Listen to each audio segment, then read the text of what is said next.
dodge the scale.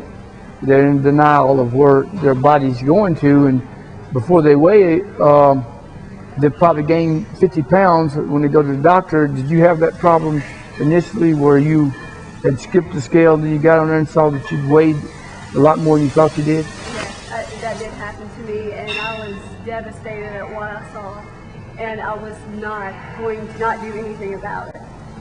I try to tell people all the time, one of the best ways to being fit is to not get unfit. But again, you know, if you go ahead and get on the scale, be realistic with yourself where you are.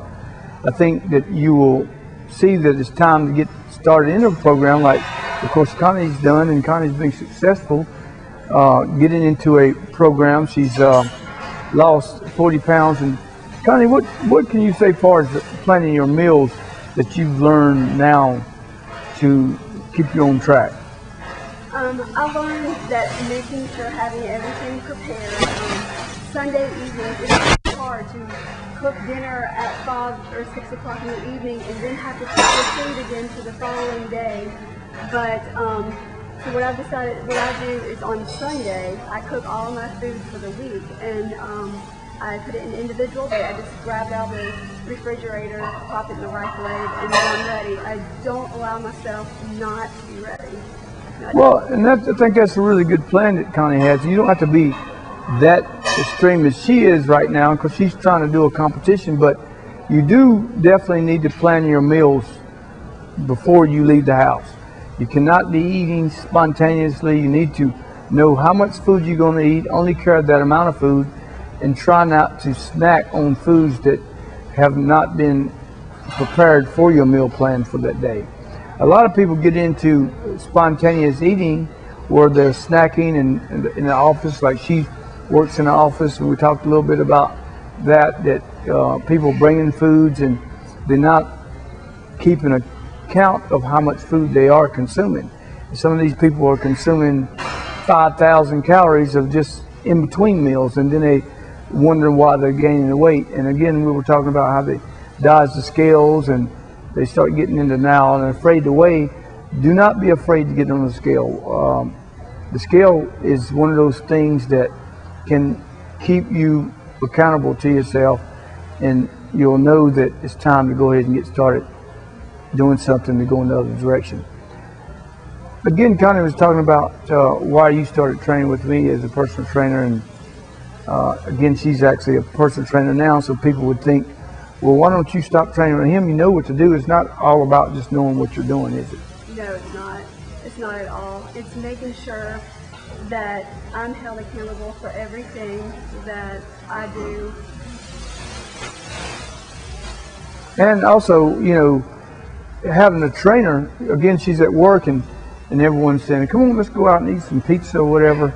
And then she comes in here and, you know, and I'll tell her, well, you don't need to be doing that. And she did do it one time. I, you know, kind of, and that person is saying, well, you don't want to get back on the same pattern as you were, start seeing yourself slide down. So if you're only hanging around people that are talking about doing the things that are going to cause you to go back in the negative direction, you never get the other side of the issue, which makes it easier to stray further and further away. Wouldn't you agree with that? Oh, absolutely.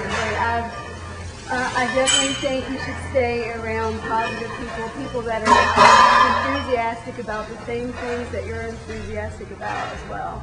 Definitely. Again, if you can't decide that you're going to quit drinking and hang in a bar, you can't decide that you're going to stop overeating and hang around pizza parlors all the time. So not to say you have to get rid of your friends, but you need to make sure that if your friends are doing things that are causing you to continue to gain weight and continue not exercise, that you need to invite them into the fitness center and get them to cultivate what you're doing. Again, going out to eat occasionally is something that everybody can do, but you need to know that pleasure food will cause you to gain weight, that cause you to become unhealthy. Yeah.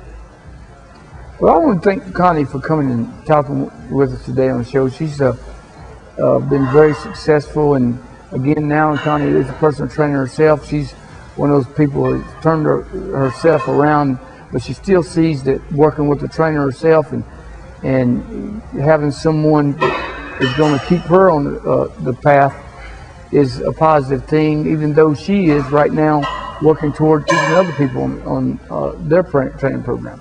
So thank you, Connie. Thank you. Diane, Connie's been very successful with her fitness goals. Yes, I think she's a really great example of somebody coming down from 165 pounds to 125. It's been over a course of 5 years. It didn't happen overnight. She stayed with the program for probably a number of years, got off the program, came back on. So I think everyone in the audience can identify with the fact that you may not always stay on your resolutions, but you need to just keep going forward. Well, she actually dropped the weight within a 3 to 4 week period, 4-month period. She dropped the weight in that time, and she's kept the weight down. So many people start on a New Year's resolution, and then the weeks go by, the months go by, and they forget everything that they're committed to. So you need to stay on the program and recommit daily. And we want to thank you for joining us today on the Fitness Q, and go ahead and get started with your program, and we wish you good luck with your fitness program.